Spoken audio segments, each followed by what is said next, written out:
Good afternoon আমার চ্যানেলের student এবং অন্যান্য সদস্যরা। মেনলি আমার স্টুডেন্টদের উদ্দেশ্যেই আমার ভিডিওস করা। আমি চাইবো আমার স্টুডেন্ট যারা স্টুডেন্টের বয়সী ছেলেমেয়েরা তারা এই ভিডিওগুলো একটু দেখো, কারণ আমি শুধু পড়াশোনার ভিডিও দিয়ে তোমাদের লেখাপড়া শেখাবো, পড়াশোনা শেখাবো সেই উদ্দেশ্যে ভিডিও করি না। আমি সবসময় চাই তোমরা একজন পরিপূর্ণ মানুষ হও।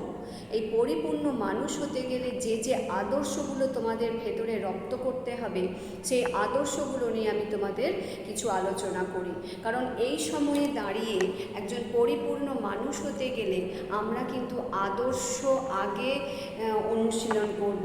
আদর্শ থেকে বেশিরভাগ সময়ে আমাদের ছাত্রছাত্রীরা বিচ্যুত হয়ে পড়ছে। এই আদর্শ থেকে বিচ্যুত হয়ে পড়ছে বলেই তারা ছোট বড় ভুল কাজ করে ফেলছে। তারা বুঝতেও পারছে না এটা তাদের দ্বারা ঘটে যাচ্ছে। পরবর্তীকালে তারা কি করছে, হতাশ হচ্ছে। তাদের এই ভুল কাজের জন্য তারা নিজেদের ভেতরে নিজেরা ছোট হয়ে যাচ্ছে।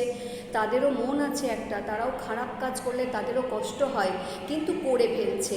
তার কারণ একটাই হচ্ছে আদর্শ থেকে সরে যাওয়া।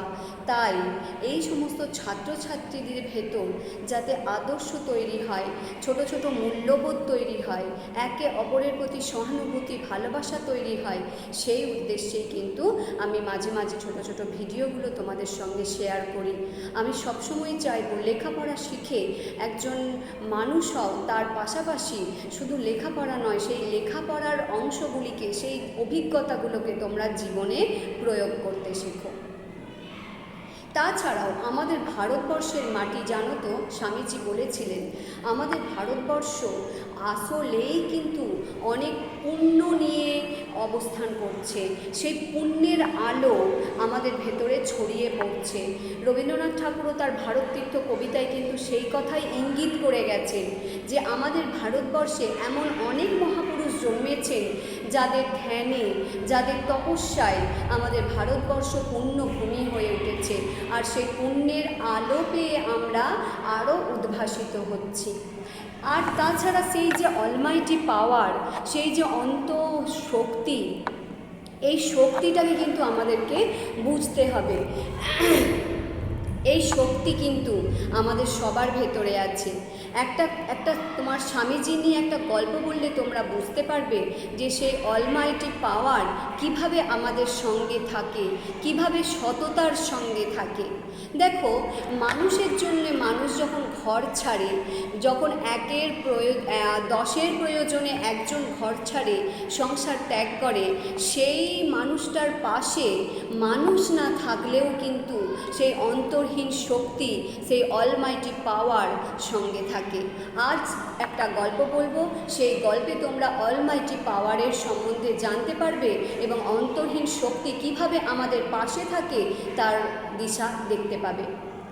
একদিন স্বামীজি আমেরিকা যাবেন, জাহাজে উঠেছেন। জাহাজে উঠে তার কাছে পানীয় জল নেই, তার কাছে খাবার বিশেষ নেই, কিনে খাবার বিশেষ পয়সাও নেই।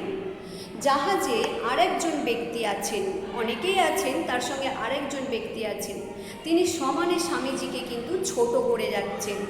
কি হবে এইসব সাধু সন্ন্যাসী হয়ে, কি হবে এইসব গেরুয়া বসন ত্যাগ পড়ে, সাধারণ মানুষের মতো হয়ে থাকলে তো ভালোভাবে যেতে পারতেন। এই যে আমরা এত সুন্দর করে একটা ভ্রমণে বেরিয়েছি, এত ভালো ভালো খাবার খাচ্ছি, এত প্রাচুর্যের মধ্যে আছি, আর আপনি কি করছেন, এইসব করে কি লাভ হবে, এইরকমভাবে বারবার স্বামীজিকে ছোট করছেন। এরপর ওখান থেকে, জাহাজ থেকে নেমে একটা জায়গায় তারা আশ্রয় নিয়েছে। স্বামীজির কাছে বিশেষ টাকা নেই, তাকে হচ্ছে যে ওই স্টেশনের কাছাকাছি থাকতে দেয়া হয়নি। তাই স্বামীজি কী করলেন, স্টেশনের বাইরে একটা একটুখানি ছায়া, একটু রোদ, এরকম একটা জায়গায় নিজের আলখাল্লার মতো পোশাকটা আর একটা শতরঞ্জি ছিল, সেটাকে খুলে শতরঞ্জির ওপরে বসলেন পেতে। কিন্তু তার কাছে খাবারও নেই, জলও নেই, তিনি বসে আছেন। সেই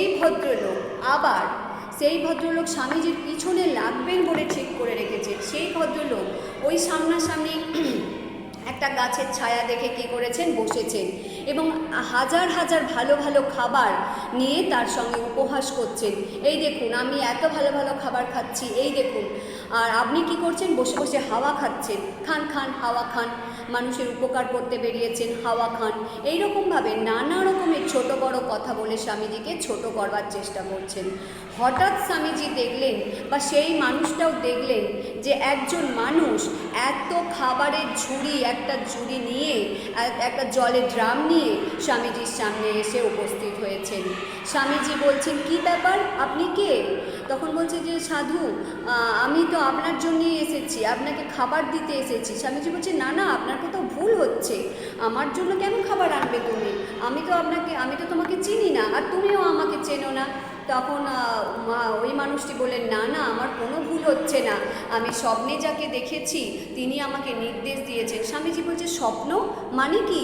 বলছে, আমি দুপুরবেলা খেয়ে দিয়ে ঘুমাচ্ছিলাম, আমাকে রামজি স্বপ্নে দেখা দিলেন আর বললেন যে এই গাছের তলায় একজন সাধু মানুষ বসে আছেন, তিনি যথেষ্ট ক্ষুধায় ক্লান্ত এবং তৃষ্ণার্ত।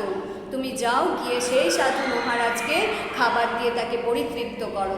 তো আমি এলাম, এসে তো আপনাকে ছাড়া আর কোনো সাধু মহারাজকে দেখতে পাচ্ছি না, তাই আমার মনে হলো যে আপনারই প্রয়োজন, আপনিই সেই মানুষ। তাহলে ভাবো, স্বামীজিকে কিন্তু তিনি চিনতেন না, তিনি একজন সামান্য হালুইকর, মিষ্টির দোকান। তাকে স্বপ্ন দিয়ে রামজি বলেছেন যে এইখানে সাধু ব্যক্তি আছেন, ওনাকে খাবার পরিবেশন করে এসো। তাহলে আমি কি বললাম?